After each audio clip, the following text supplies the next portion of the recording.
Hey guys, it's Dawn, and today's video is a quick technique video. So recently I posted a picture of a work in progress on Instagram and Facebook. It's just a little experiment that I was doing, and several of you wanted more information on how to do it and requested a tutorial.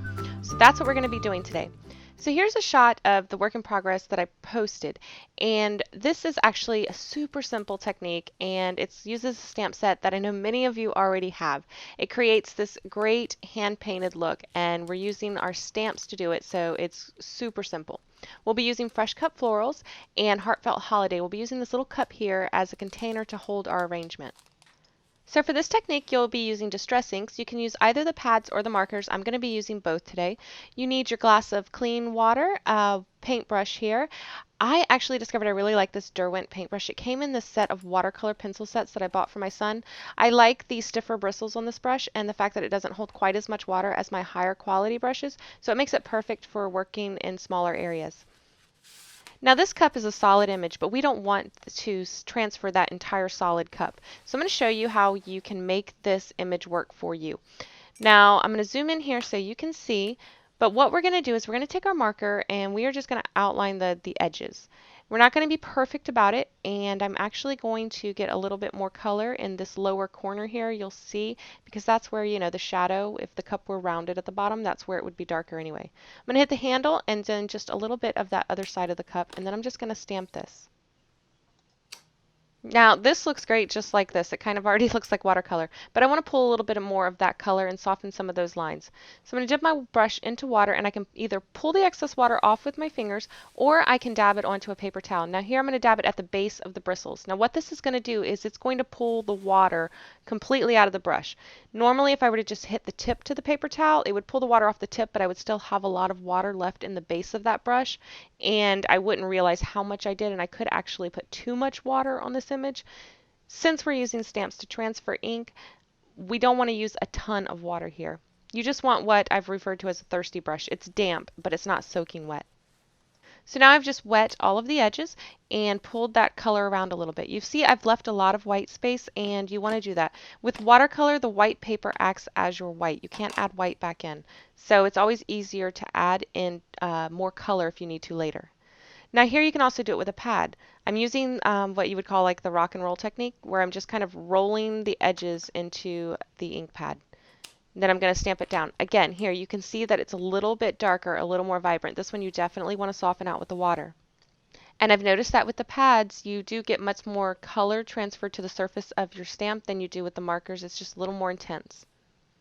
I'm going to do the same thing here, just soften up those edges and pull that color around. And there's two methods that you can use, whether you're using the marker or the pad, to kind of modify that image and get it to work for what we want it for. Once we've stamped our container and it's dry, we can come in and add our leaves. And for that I'm using the Crushed Olive Distress marker and this little leaf from Fresh Cut Florals. I'm going to stamp a little cluster of leaves on the left and the right, and I'm not going to be overly careful about how evenly I'm inking these leaves or the placement too much. I know I want to spread out a little bit on the left and the right, and then I kind of want some random ones hanging in the front. I'm going to leave a space in the center to add in my flowers, but I'm going to try not to get it perfectly centered.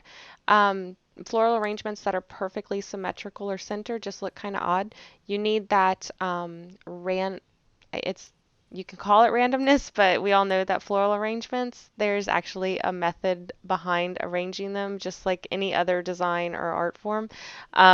Yeah, you need balance on the left and the right. As far as the width, you want to put shorter things in the front or around the edges, and you want to put taller things in the back, or if it's an arrangement that's going to be seen from all around, you want the taller things in the middle. I think this looks pretty balanced, and I'm happy with where it's going, so now I can go ahead and start moving that color around with my water. Since we used the stamp to lay down our color, our shape is already there. So all we have to do now is add a little bit of water to get those colors to start moving around and get some of those edges to soften up. Now you'll want to use a damp brush. You don't want to put too much water on this because you don't want that image to blow out. You want to maintain that shape that the stamp created for us. I've discovered with the ink pads, the Distress ink pads, the full-size pads, the first generation stamping is much more vibrant than when you're using the markers.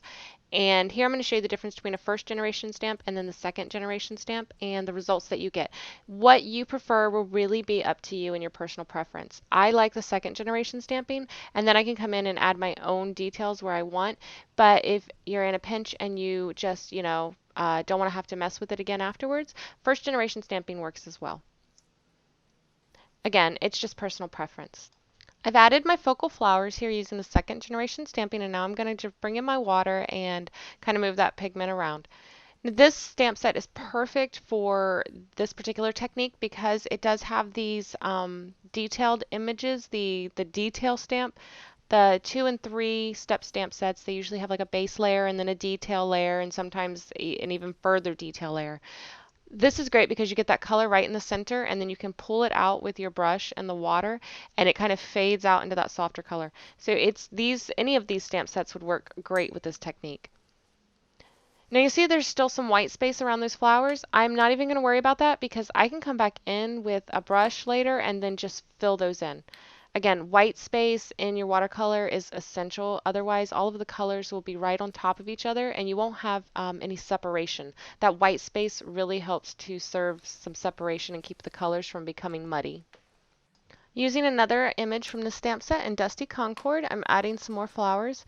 This time I did some partial inking. Remember, you don't have to use the full image. You can pick and choose what portions of the stamps you want to use. Make it fit your composition. Again, I'm going to add some water to this area to get those pigments moving around and to soften up some of those edges. Anywhere there's like gaps that are bothering me, I can just pull that color down into it. Because we're using water on top of this ink, some of that ink is going to transfer to my brush tip, and I can use that to add a little bit more here and there and spread it out. It's time to add some tall foliage to the back, and I've already added a stem there that's going to hold the berries. And I need that stem to dry before I add the berries, so now I'm just going to go ahead and stamp some of these taller background leaves. Again, I'm doing some partial inking here. I want it to look like it's behind the flower. And I'm going to ink this up one more time, and again I'm going to do partial inking and then add some water to move that color around.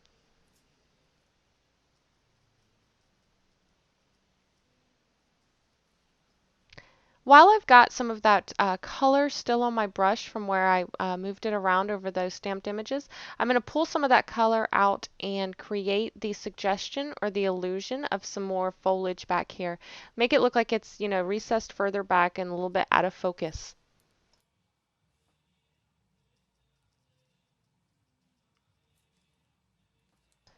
I've added the berries, and now we can add a little bit of separation to those flowers in the middle. This is totally optional, but I think it just kind of adds a little bit to the final result. I've picked up some of this spice marmalade onto an acrylic block, and I'm just going to use my paintbrush to kind of suggest that one flower is behind the other. By doing what we call this underpainting, it forces those lighter petals to look like they're in the front and these darker petals to recede to the background.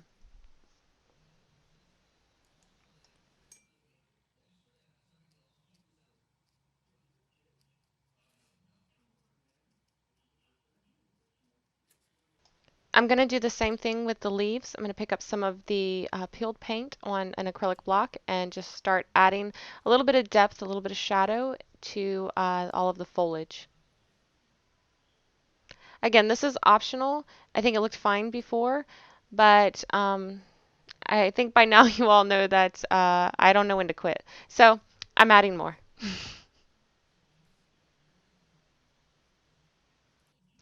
Just a few more of these little suggested foliage in the background here. And these shapes are just really kind of random. I know we say random a lot when we're demonstrating, but I really am just kind of tapping the brush with a diluted concentration of this ink and just tapping it around. Now our cup is just kind of floating here right now, so we're going to add a little baseline. We're going to be using the faded Denim, I think it is, Distress Ink. And here I'm just laying down a diluted mix of water and that ink. And I'm imagining that my light source is in the upper left-hand corner, so I'm concentrating it, kind of casting a shadow toward the lower right. Now where the paper is wet and I had just gone over it, I can drop some more concentrated colors into that wet paper right there, and it's going to kind of naturally just spread out. To make it look like some of the flowers have fallen off and are kind of just laying on the table there, I'm going to use this little triple flower image also in Fresh Cut Florals, and I'm only going to ink up one of them, and I'm just going to stamp it a couple times here at the bottom, and then I'm going to use my water and brush again to just kind of soften up those edges and spread it around.